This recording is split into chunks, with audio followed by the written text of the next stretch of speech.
Bonjour. Bonjour Harry. Alors, l'OTA de nom d'artiste, on en avait déjà discuté, mais on va garder ce côté artistique que tu es. Alors, on s'est rencontrés il y a à peu près un an. Oui, voilà. Hein, la première fois, tu savais pas un peu où Bah t'allais, tu savais pas qui tu étais. Tu m'as dit, je sais pas, je fais ça, c'est par passion. J'aime pas les choses trop chargées. voilà. Et plus ça va, plus. Alors, moi, de souvenir, la première sur laquelle j'avais évolué, c'était celle-ci. Parce que elle parle d'un désert. Alors, tu nous as mis des animaux qui vivent pas dans le désert, mais qui risquent de vivre un jour dans le désert. L'Apocalypse. L'apocalypse. Et depuis, alors, beaucoup de choses ont évolué, beaucoup de choses sont très agréables. Et je pense que c'est une petite chose qu'on a envie de mettre chez soi parce que c'est un peu le cabinet des curiosités. Oui, tout à fait. Voilà. Alors, je ne sais pas de quel. Enfin, je sais que tu pars de découpage, Voilà. de découpage dans tout et n'importe Oui, quoi. voilà. Oui, tout à fait. Hein, et Oui. qu'après, de ces découpages-là, tu recrées ton univers en fonction de ce qui t'inspire. Oui, j'ai pas de thème vraiment particulier, hein. Je découpe et puis c'est l'image qui m'inspire. Et quand je vois l'image, je me dis tiens ça pourrait marcher avec ça colle comme là. J'ai dit tiens, j'ai trouvé le mannequin, tiens je vais mettre la tête de chien. Et puis ce sont des associations d'idées. Donc il y a jamais, c'est la spontanéité en fait. Jamais Ouais. rien de prémédité, c'est très spontané. Non, ce qui est assez incroyable, c'est que justement, euh, des gens qui font du collage, j'en connais. J'en connais beaucoup, malgré tout. Mais il y en a où c'est très très farfelu. Oui, Et chez toi, c'est super soft. Ça veut dire que j'ai pas besoin d'aller chercher, de me prendre la tête. voilà. Je cherchais plutôt l'image que tu as voulu donner et le résultat que tu as voulu donner. En tous les cas, c'est un résultat qui, en tous les cas, me plaît, me convient. Et je pense que avoir une de tes œuvres, c'est se faire un petit cadeau. Parce que, bon, on n'est pas sur des œuvres chères, mais on est surtout sur quelque chose qu'on va garder parce qu'on peut ne pas s'en lasser. Tout à fait. Voilà. Écoute, si Merci. tu as quelques mots à dire, non. Non, pas Bah vraiment. non. Non, Bah on a tout écoute. dit. Eh ben écoute, c'est parfait. Merci beaucoup à Merci toi. Harry. Alors aujourd'hui, on reçoit Louise. Son nom d'artiste, c'est Aqualove, une amoureuse de l'eau. Mais en réalité, c'est une amoureuse de l'aquarelle, La technique d'aquarelle. la technique aquarelle. Moi, c'est une technique que je trouve particulièrement intéressante lorsque c'est une technique qui est menée à terme et bien faite. Et c'est ton cas, sans dire du mal des autres, mais je veux dire, des aquarellistes, lorsqu'ils sont passionnés et lorsqu'ils savent maîtriser la teneur de l'eau et de la peinture, les résultats en sont bluffants. Et que ça vaut bien toutes les peintures à l'huile du monde. Je le dis. Parce que il faut surtout pas déconsidérer le fait que pour arriver à des résultats pareils, tu dois jongler avec l'eau, l'absorption, etc. Et que je suis conscient de la difficulté.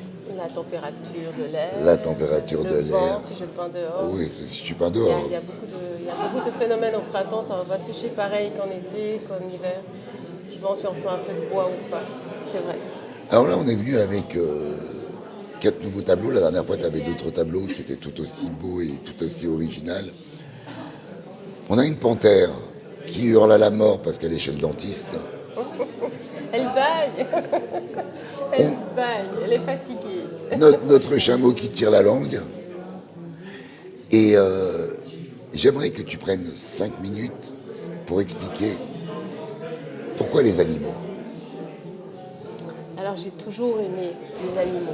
De tout temps, je viens d'un milieu plutôt rural, dans la famille, pas mes parents directement, mais les grands-parents. Donc toujours en contact avec les animaux. Et, ben, c'est une passion, c'est une passion. Après, j'ai découvert l'aquarelle un peu plus tard, quand mon fils est né. Le hasard a fait que j'essaye l'aquarelle et que j'essaye un animal. Jusque-là, l'aquarelle ne me parlait pas terriblement. C'était une texture que je ne maîtrisais pas du tout, une technique que je ne maîtrisais pas. Et ben, le déclic qui s'est fait là, je ne sais pas pour quelle raison. C'était quoi le premier animal? C'était un léopard aussi. C'était un léopard aussi, oui.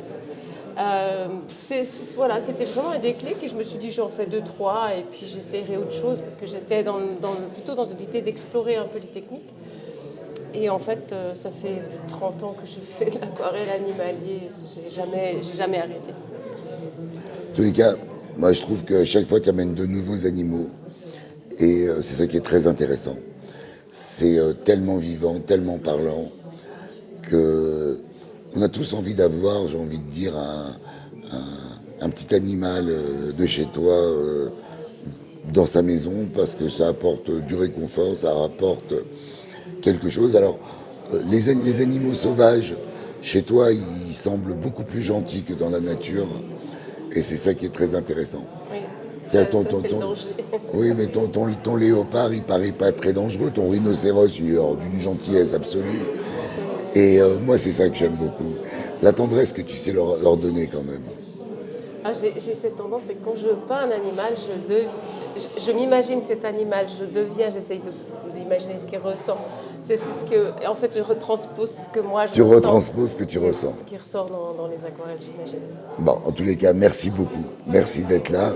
Et puis, on t'a pas eu hier soir, mais j'espère que ce soir, en tous les cas, tu trouveras ta place. Je serai là. Merci beaucoup. Nadia, bonjour. Bonsoir.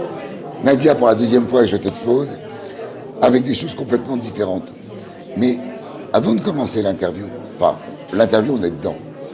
J'ai une petite question à te poser.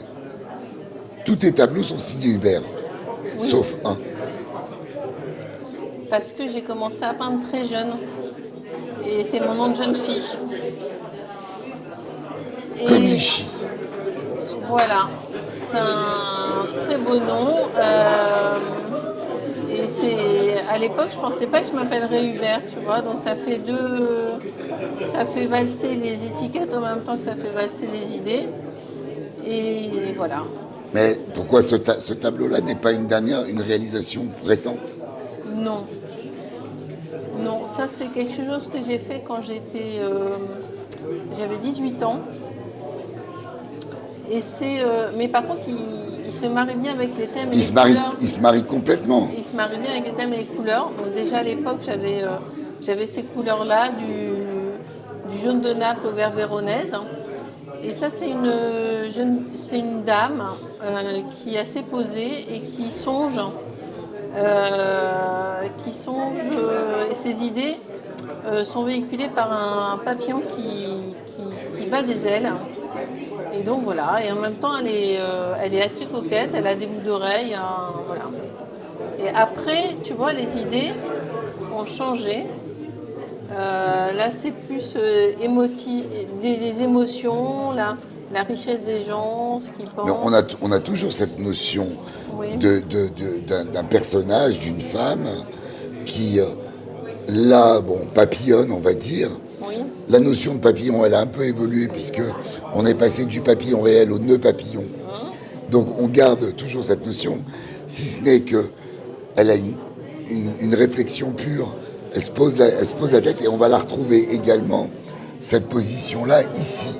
Ça veut dire que j'ai envie de dire, on est dans une évolution de série où tout est sur la réflexion. C'est bien ça ce que tu as voulu dire. Les émotions des gens, alors ça peut être une dame, mais c'est aussi un monsieur, avec son nœud de papillon. Et tu sais, quand les gens te regardent et que tu parles avec eux et que tu as l'impression qu'ils sont élégants dans leurs paroles, un peu comme toi, tu vois, et ben ça donne le tournis, ça donne,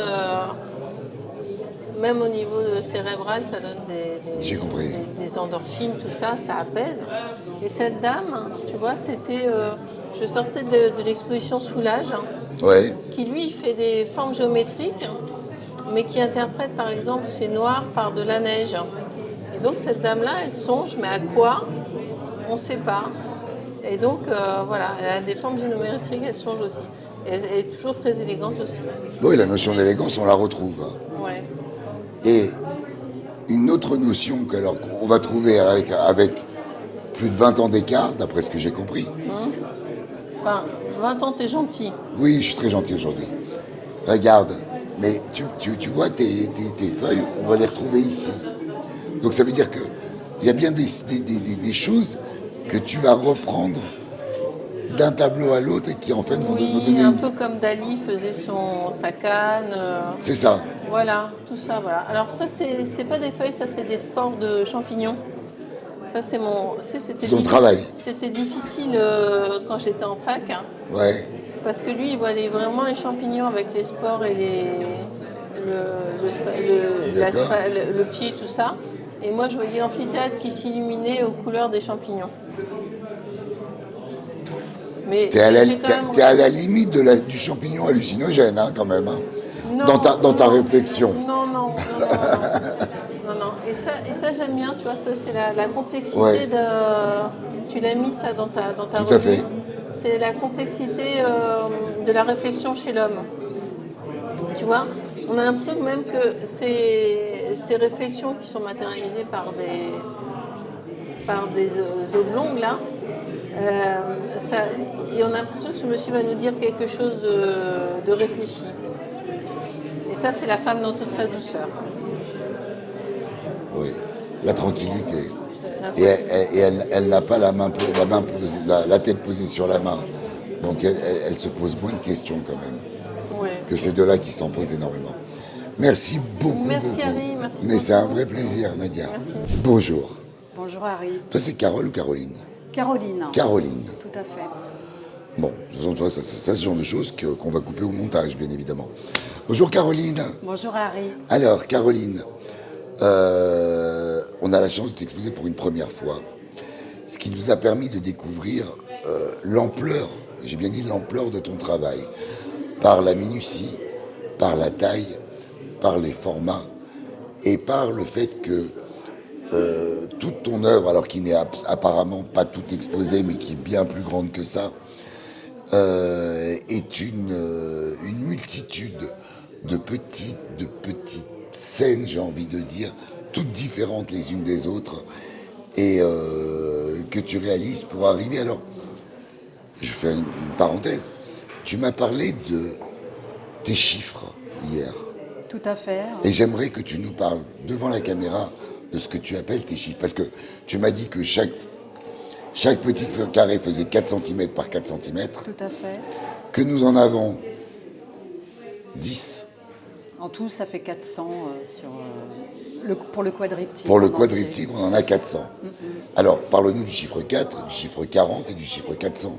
Oh, c'est compliqué. Je ne suis pas une professionnelle de la numérologie, mais j'ai toujours été intéressée par les nombres parce que je pense que c'est une possibilité d'avoir, c'est la possibilité d'avoir une grille de lecture pour faire un éclairage sur un chemin de vie. En l'occurrence, mon chemin de vie, en fait, c'est le 22. Et le 22, c'est un chiffre normalement qui est réservé au génie ou au fou. Alors je pense que je suis ni l'une ni l'autre. Donc j'ai fait une réduction de mon 22 au 4. 2 plus 2, ça fait 4. Donc on est plus dans la rigueur. D'où le 4 par 4 pour rester dans le carré. C'est une façon aussi de garder le contrôle avec cet espace de liberté. C'est-à-dire on reste dans un cadre bien délimité, mais à l'intérieur, je vais dire, on s'éclate, en tout cas je m'éclate à donner de la respiration parce que je commence mon travail généralement avec cette série, donc ça fait partie d'une série de 17 tableaux différents, hein, parce que je travaille aussi avec mon sang, avec de la chlorophylle, avec du brou de noix, enfin voilà, j'aime beaucoup les irisés des encres, l'encre de Chine, voilà, j'aime beaucoup. J'ai d'autres propositions concernant mes œuvres, mais c'est vrai que c'est une série vers laquelle j'aime bien retourner régulièrement. C'est pour moi une façon de retourner à un calme intérieur avec ce côté obsessionnel des petits carrés. Alors moi je les appelle mes fenêtres. C'est des fenêtres de respiration, c'est-à-dire on reste dans un cadre que j'ai voulu léger. C'est pour ça aussi que le choix du plexiglas pour moi c'était important. Dans mes œuvres du début, j'avais vraiment des cadres très lourds, parce que je voulais les intégrer dans l'œuvre. Et au fur et à mesure de mon chemin, je me suis dégagée de tout ça parce que ça me correspondait de moins en moins, donc j'ai voulu m'alléger. Et c'est pour ça que j'ai travaillé aussi sur ce format-là, pour rappeler aussi mon travail sur le vitrail, d'où les petites fenêtres, parce que je travaille aussi sur du transparent, donc voilà, j'ai une affection particulière pour le verre, que j'ai travaillé à une époque. J'ai fait une école et j'ai fait une vidéo aussi qui s'appelle Ciel et Terre, où j'ai exposé mes croix, parce que j'ai beaucoup travaillé sur la croix latine, qui correspond aussi aux ondes de vie et aux ondes de forme. Et donc je les ai intégrés dans une vidéo et un poème que vous pouvez écouter si ça vous dit, si ça vous enchante de faire le chemin. Voilà. Et donc pour revenir à ces petites fenêtres ouvertes, eh bien c'est une proposition, voilà, de ne pas fatiguer l'œil, c'est-à-dire on peut s'attarder comme on veut, c'est une proposition, voilà, c'est pour s'évader. Après, libre à chacun de mettre ce qu'il a envie d'y voir ou pas. En tous les cas, moi je trouve que, comme je te l'ai dit hier, et je ne fais que répéter, mais c'est un résultat qui est bluffant. Bluffant parce que j'ai beau chercher deux qui se ressemblent, j'ai bien dit qui se ressemblent, et il n'y en a pas. Non. Alors, j'ai peut-être pas assez précisé que mon travail sur ma série des carrés, donc celui-ci aussi, en fait, je travaille au début, je travaille vraiment avec le souffle, et pour moi, c'est important. C'est ce que je te disais, Harry, Tout à fait. en fait.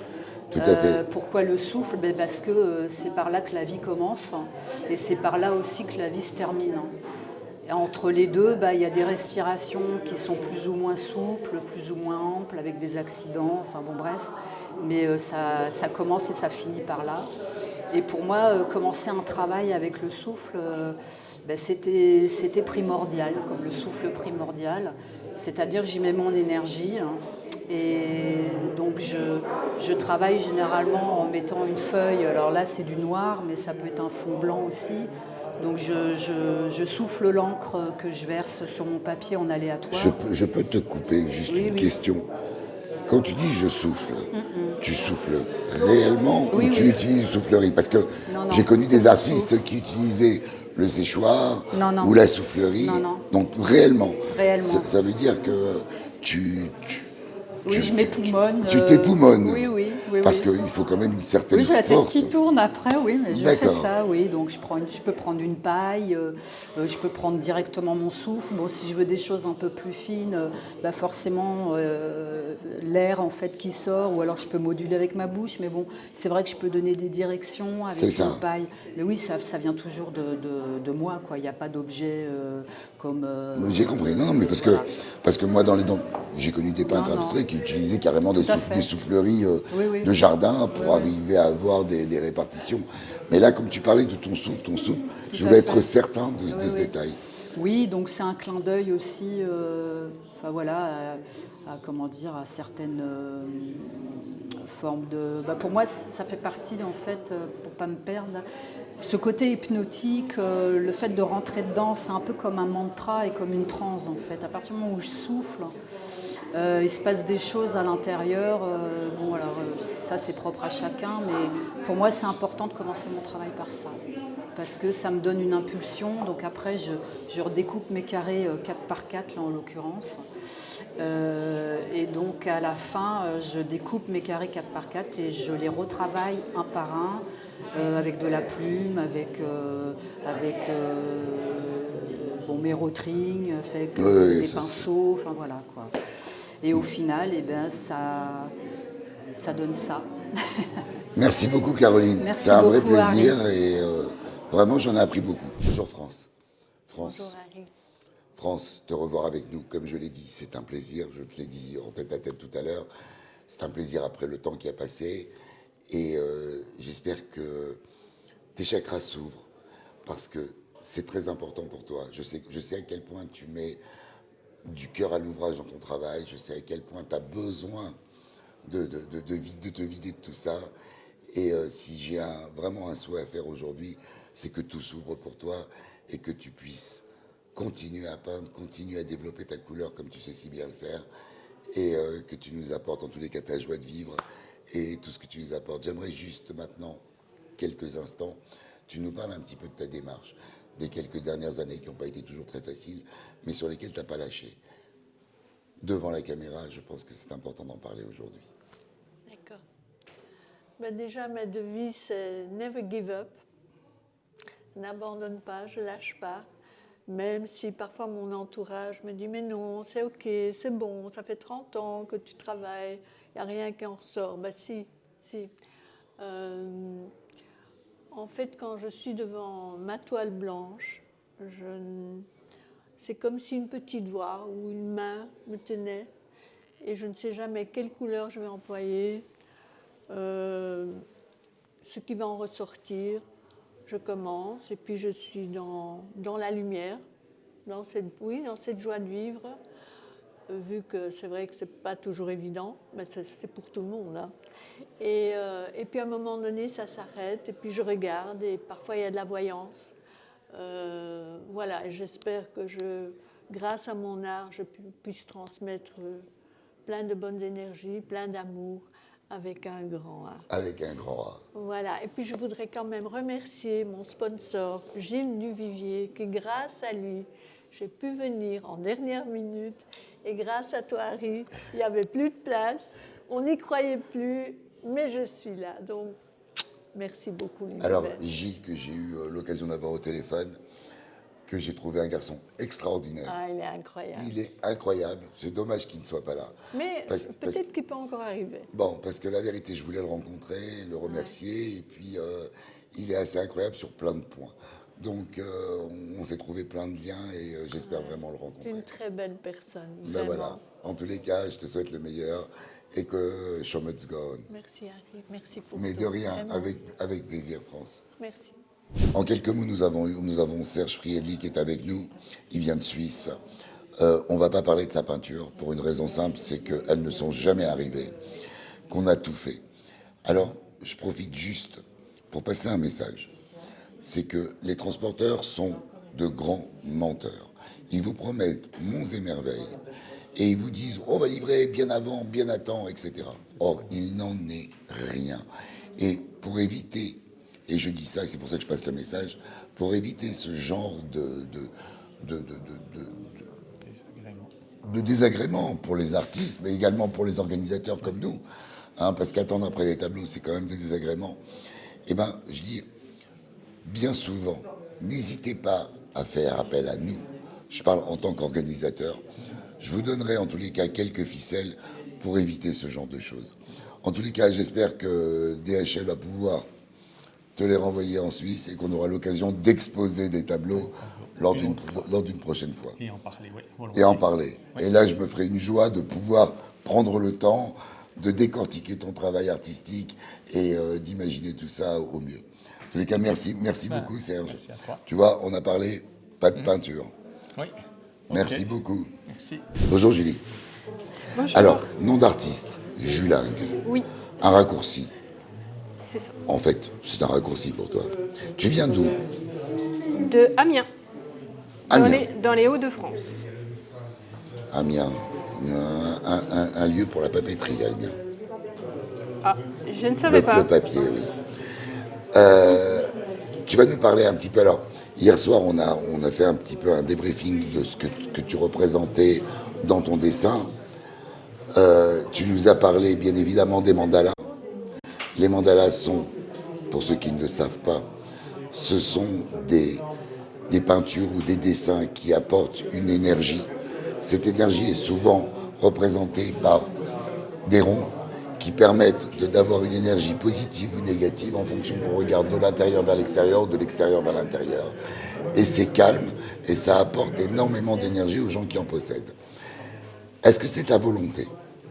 Oui, d'apporter du bien-être, de la sérénité, amener les gens à s'arrêter, à contempler, à se perdre en fait. C'est des dessins qui amènent à la méditation et à la réflexion. Et alors, la technique que tu utilises, c'est quoi? Du feutre?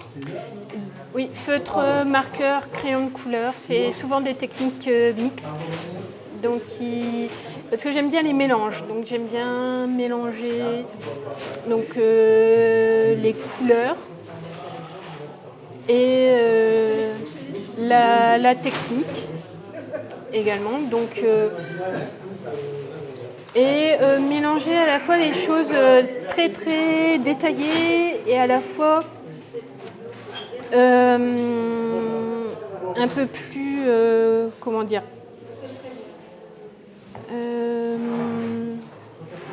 sobre en fait pour faire ressortir et alors faire un équilibre et par moment tu utilises de l'eau pour pouvoir éparpiller comme ça ta couleur ou pas du tout?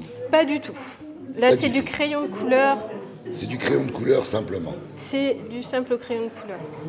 Et pour la petite histoire, tu peux nous parler de cette toile-là? Alors ça, c'est une planche de bande dessinée qui est issue d'un petit conte que j'ai créé, que j'ai inventé. C'est inspiré beaucoup de l'univers de Miyazaki. D'accord. Et des contes de Perrault de Grimm avec des esprits, des métamorphoses. Et ici, en fait, c'est la prière d'un autre personnage qui va entraîner le réveil de cet esprit forestier. D'accord. Bah, tu vois, parce que je me suis beaucoup positionné par rapport à tout le reste, où je trouvais, si tu veux, malgré tout, une homogénéité. Et puis là, j'ai dit, il y a quelque chose là qui sort, mais ça parle. Mais quoi? Alors, je ne savais pas quel était le fond de ton raisonnement. Mais maintenant, donc, c'est une divinité de la forêt, d'accord, avec... Écoute, en tous les cas, merci beaucoup, merci d'être là, et merci pour tout. Et on te souhaite le meilleur. Merci à toi, merci de m'avoir invité, permis d'exposer ici. Eh ben écoute, Julie, à très bientôt. Oui. Bah, ravi de t'avoir parmi nous d'abord. Ravi de découvrir un petit peu ton univers. Ravi de pouvoir avoir pu exposer 3 de tes tableaux, mais 2 particulièrement qui, j'ai envie de dire, te représentent par le message que tu veux véhiculer. On en a parlé hier, mais on n'était pas devant la caméra. Là, aujourd'hui, on en est vraiment pour parler de ton message. Ton message, en fin de compte, ce sont des cris. Ce sont des cris que tu apportes à la peinture pour passer des messages sur des choses qui se passent dans le monde et rappeler simplement à l'univers que on a beau être l'homme, on est en train de pourrir bien souvent notre terre. Et je ne fais pas de discours écolo, que ce soit très clair. Oui. Hein, parce que dans l'écologie, il y a plus à boire qu'à manger aujourd'hui. Alors qu'en réalité, il y a vraiment des causes, et ces causes-là, tu sais en parler. Voilà, donc je t'invite en quelques mots à parler de ta démarche et à t'exprimer sur ce que tu as envie de dire, et en nous parlant de ces 2 tableaux. C'est vrai que, surtout en ce moment, en fait, on est débordé par l'actualité. Les sujets s'enchaînent et on a rarement le temps de les digérer. On le voit avec les guerres dans le Golfe en ce moment, mais dès qu'un sujet passe, dans quelques semaines, je suis sûr, on sera sur un autre sujet et on n'a pas le temps de les digérer. Et c'est pour ça que je me penche sur des sujets un peu plus anciens, qu'on a eu le temps d'oublier finalement, et j'essaie de les retranscrire, pas de façon réaliste, c'est pas des scènes qui existent, mais par des scènes qui en sont le symbole, qui représentent en fait ces événements. C'est un peu pour moi d'abord, j'ai une expérience cathartique, mais aussi pour pouvoir laisser une trace de ces événements. On a beaucoup de traces numériques, etc., mais finalement sur du physique, on n'en a pas tant que ça. Moi j'aime bien me balader dans les musées, il y a une petite portion de peinture historique, et c'est un peu tout ce qui nous reste de ces époques-là. Tout à fait. Et même dans les portraits, on a un retour sur la mode de l'époque, etc. Et c'est un peu cette trace que j'essaie de conserver via le médium physique. Ce que tu viens de dire est absolument extraordinaire. Et c'est vrai que avec du recul, parce que je ne m'étais jamais posé la question, mais si on n'avait pas eu ces tableaux de quelques siècles passés, je pense qu'on n'aurait pas de traces réelles, que ce soit d'un point de vue vestimentaire, mais même des sujets, la peste, les couronnements, les guerres, etc. Donc en fin de compte, c'est bien. Alors tu le fais avec beaucoup de recul dans le temps, Oui. Ce qui veut dire que si je suis ta démarche, dans une dizaine d'années, tu nous peindras la guerre au Moyen-Orient ou en Ukraine. Mais il te faut un temps d'adaptation. Tu attends que le sujet passe pour qu'il redevienne d'actualité. Oui, parce qu'aujourd'hui, on le voit même dans les journaux, en fait. Le traitement de l'actualité, c'est rapporter les faits, mais il n'y a pas d'analyse derrière. Et on n'a souvent qu'une version en fait, des faits. Alors, la plupart du temps, elle est correcte, les journalistes font à peu près leur travail. Mais c'est toujours bien d'avoir le recul un peu historique pour pouvoir apprécier le sujet et puis se poser les questions dessus. Non, mais c'est bien d'avoir un recul historique, parce que dans les médias et l'information, les médias, j'ai envie de dire, sont aussi pleins de désinformation. Or, en prenant du recul, on a le temps d'avoir analysé réellement de quoi on parle et pouvoir avoir pris, par rapport à ton travail, l'image qui va te permettre, en tous les cas, de projeter, de parler plus tard de ce que tu as ressenti à ce moment-là. En tous les cas, merci beaucoup, Paul. Merci un vrai plaisir. Et puis, de même. j'aime beaucoup ta démarche. Merci. Merci.